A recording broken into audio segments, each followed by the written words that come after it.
Famous Tamil food reviewer Irfan we've அவர்களுக்கு பெண் குழந்தை பிறந்திருக்கு. தன்னுடைய இன்ஸ்டாகிராம் பக்கத்தில் அதை அவர் பதிவு பண்ணியிருக்காரு.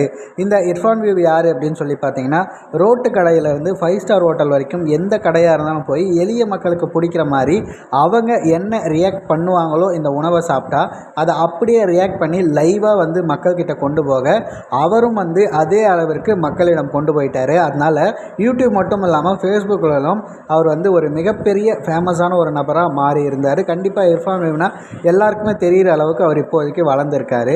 அதே நேரத்தில் போன வருஷம் அவருக்கு திருமணம் முடிந்த பிறகு எல்லா கொண்டாட்டங்களையும் சுகதுக்கங்களையும் ஒரு வீடியோவாக எடுத்து பதிவு பண்ணுறது யூடியூபர்ஸோட வேலை.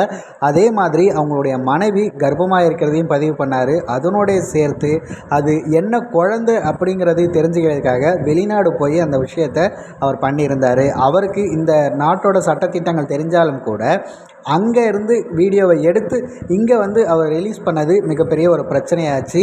இதனால் பார்த்திங்கன்னா தமிழ்நாடு சுகாதாரத்துறை ஆட்கள் இவர் மீது புகார் கொடுத்து விசாரிக்க சொல்லியிருந்தாங்க.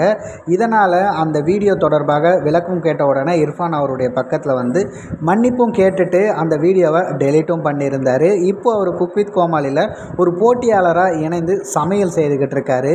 இவர் இந்த நிலையில் தான் அவருடைய இன்ஸ்டாகிராம் பக்கத்தில் தனக்கு பெண் குழந்தை பிறந்திருக்குன்னு சொல்லிட்டு ரொம்பவும் மகிழ்ச்சியாக பதிவு பண்ணியிருக்காரு. அந்த குழந்தையோட விரல்களை பிடிச்சபடியே அவர் என்ன பதிவு பண்ணியிருக்காருனா, திடீரென்று வாழ்க்கையில் எல்லாம் மாறி என் வீட்டில் இளவரசி வந்திருக்காங்க, எனக்கு பெண் குழந்தை பிறந்திருக்கு, நான் என்ன நல்லது பண்ணேனே தெரியல, எனக்கு இப்படி ஒரு சந்தோஷம் கிடச்சிருக்கு, என்னுடைய மகிழ்ச்சி எல்லாம் என்னுடைய மனைவிக்கே நான் திருப்ப கொடுக்க போகிறேன், இந்த அதிசயம் எங்கள் வீட்டில் கிடைத்ததால் எங்கள் குடும்பம் வளர்ந்துருக்கு அப்படின்னு சொல்லி அவர் பதிவு பண்ணியிருக்காரு.